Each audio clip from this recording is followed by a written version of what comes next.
Christmas Candylane is the winter event at Hersheypark. This event has grown mightily over the past decade. This Pennsylvanian theme park has always had pretty lights, but the recent additions have all been designed with winter operations in mind. With the opening of Wildcat's Revenge, is this enough to make Christmas Candylane the best holiday event at a theme park in the Northeast? Find out in this review. Wanting to extend their operating season, Hersheypark debuted Christmas Candylane in 1983. The original intention was to have a European-style Christmas market with shops, but this concept has since evolved to a more traditional theme park experience. As of 2023, 47 rides, or roughly 2/3 of the park's ride lineup, are available for Candylane. That's an extremely impressive figure. Now, what's closed? Many of the park's coasters built before 2013 cannot run in winter. This includes the trio of highly popular Intamins in Skyrush, Storm Runner, and Fahrenheit. Great Bear also does not run during Candylane, nor do the park's two remaining wood coasters in Lightning Racer and Comet. These two rides actually are turned into Christmas decorations as they're adorned with lights.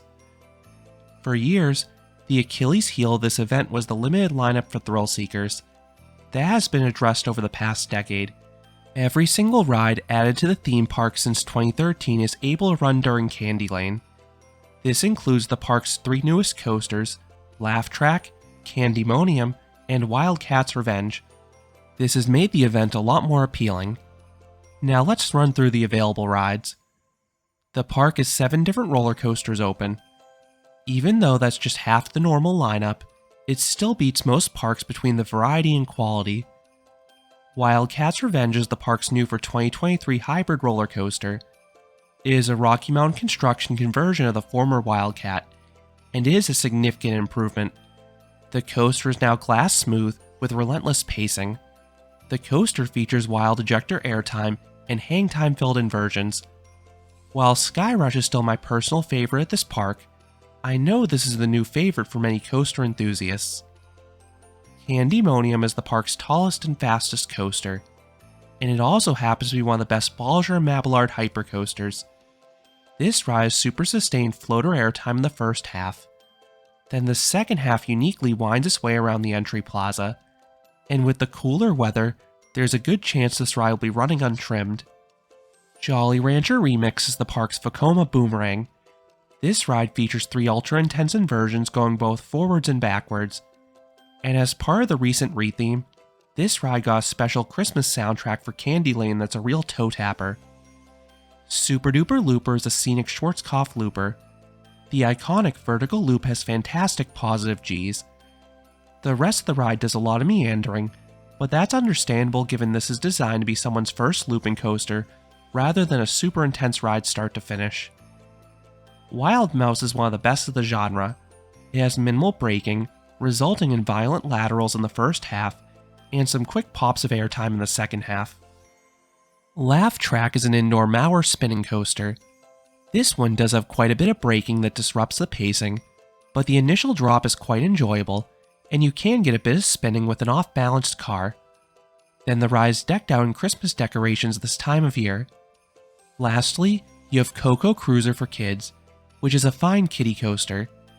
On that note, this park keeps most of the kiddie rides open, which is great for the younger guests. For adult flat rides, the park keeps most of the spinning rides open. Then 2 of their biggest thrill rides remain operational as well. Hershey Triple Tower is a trio of S&S drop towers. The 2 smaller ones run a double shot program with hearty ejector airtime. The larger tower has milder airtime, but it offers better views and runs a combo program combining a launch and drop into one complete ride. Claw is a chance frisbee. This one was not running as well in 2023 as past years, but it still offered some decent floater airtime in the max swings. The park also keeps their dark ride open in Reese's Cup Fusion. This is a great shooting dark ride combining physical sets and screens, so there are plenty of targets to fire at. Then this park has a handful of scenic observation rides that are beautiful this time of year. Kissing Tower is the park's tallest ride, offering the best bird's eye view of Hersheypark from nearly 300 feet or 90 meters in the air. The Ferris wheel is located in the opposite end of the park, and that ride offers some sweet views of Midway America, particularly once the sun goes down. Dry Gulch Railroad is a train ride with lights themed to the 12 days of Christmas. Definitely make sure to do this one after dark to maximize the experience.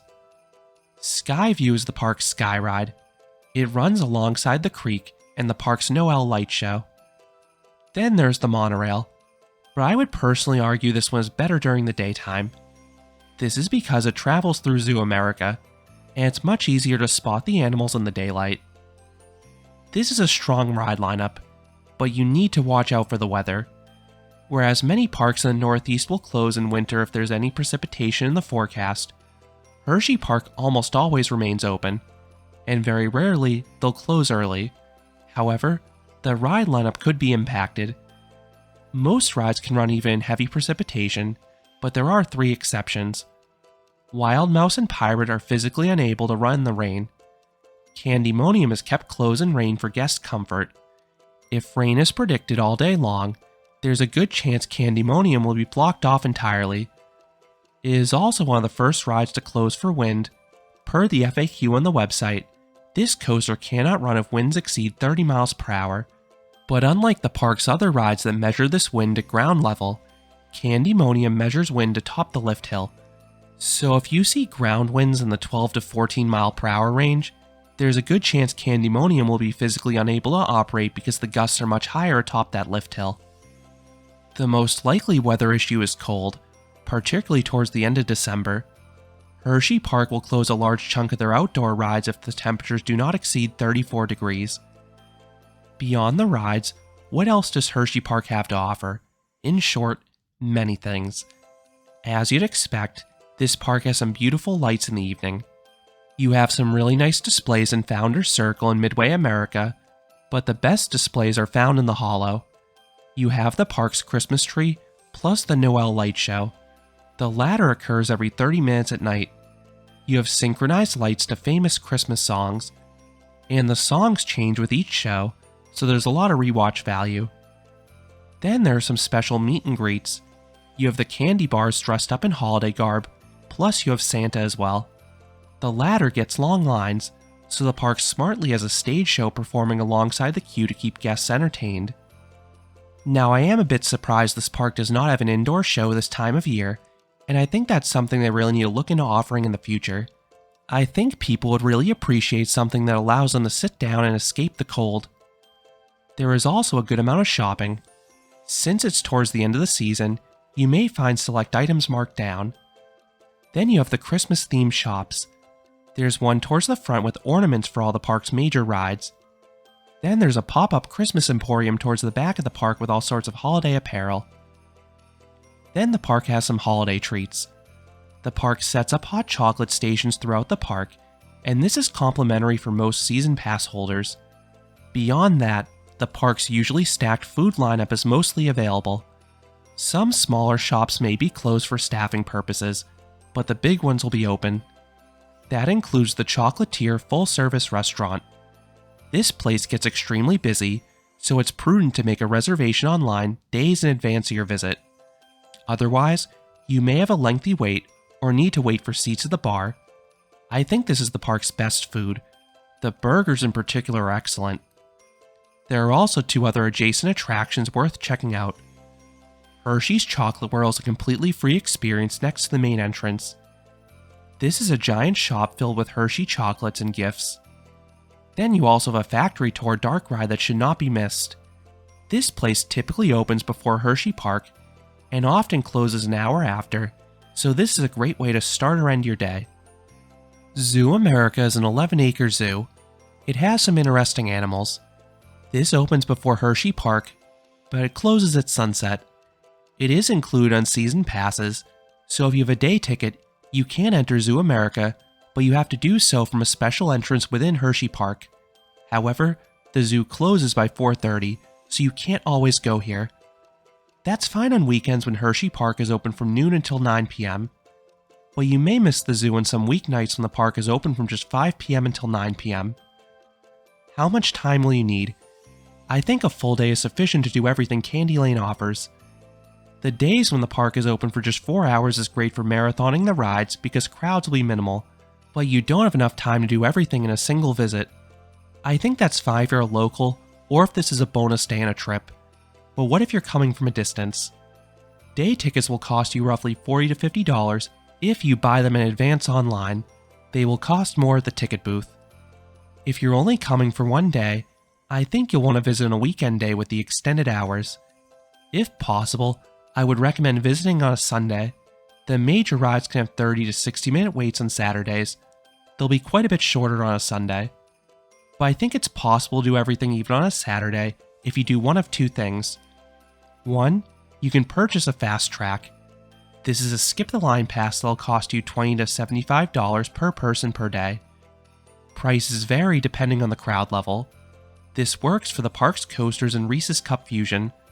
This should get you on those rides in less than 15 minutes, allowing you to marathon your favorites and have more time to do everything else in the park. 2, you can have a smart touring plan. This is my recommended method to do everything at Candylane in a full operating day. Hersheypark may not open until noon, but the attractions outside the park open earlier. Chocolatier opens at 8 a.m. for breakfast and 11 a.m. for lunch. Chocolate World typically opens at 9 a.m. Zoo America opens at 10 a.m. If you don't have a season pass, a major perk to arriving early is that you can typically park for free. Do not park in the Chocolate World area. That has a 3-hour time limit. You want to park in the Hersheypark area.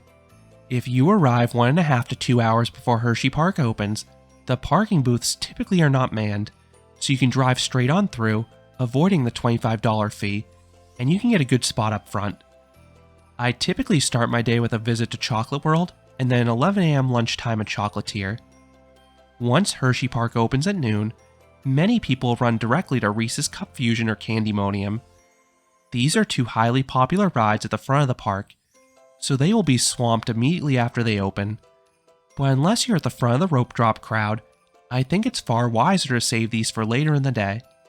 I recommend starting with the monorail because the park only has one train available and you'll be able to see the animals better in the daylight. Then I would head right back to Midway America. You should be able to get on Laugh Track with a minimal wait. Then I would get a few laps on Wildcat's Revenge while you're out there. The key with Candymonium is to hit that ride in the mid-afternoon around 4 p.m. Because Hersheypark forms a giant dead end and Candymonium is right by the main entrance, not many people will be hanging around this ride at this time. I typically can get on this ride in 15 to 20 minutes, even on the busiest of days using this method. I then like to experience Skyview after 5 p.m. This is because you get the full effect of the lights at that time. Then, while you may need to queue a half hour or so, the line runs right next to the Noel light show, so you have some entertainment while you wait. I then recommend saving Cup Fusion for the end of the night. This is because it has really bad capacity. As long as you're in line right before close, you will be allowed to ride, and the line shouldn't be too bad at this point, maybe 20 minutes most. While I still prefer to visit Hersheypark during the summer for the larger ride lineup, Christmas Candylane has turned into a really nice event with something for everyone. If you're in the Northeast in November or December, I strongly recommend visiting this event. If you're planning a visit from a long distance, I would probably wait until the summer when everything is available. Thrill seekers will love Wildcat's Revenge and Candymonium. Then everyone can appreciate the millions of lights, the observation rides, and the cheerful atmosphere. The only thing you'll need to watch out for is the weather, whether it be cold, wind, or rain. That is the only thing that can derail a visit in my opinion, because it can make some of the park's best rides unavailable. Is it the best Christmas event in the Northeast? With the opening of Wildcat's Revenge, it is now neck and neck with Six Flags Great Adventures Holiday in the Park in my opinion. Both have comparable lineups for thrill seekers, plus nice lights. Hersheypark does a better job appealing to non-thrill seekers with their observation rides. But Great Adventure typically has shorter waits for its rides, and they will run their coasters in any weather. I have seen them run things in snow, 50-mile-per-hour wind gusts, and sub-freezing temperatures. Hersheypark would not run their things in those conditions. As long as people visit the park, Great Adventure will do their best to have everything running. So those are my thoughts on Christmas Candylane at Hersheypark.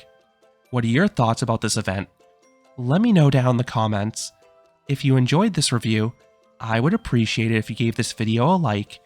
and you considered subscribing, because there'll be a lot more roller coaster amusement park videos here at Canopy Coaster. Thanks for watching.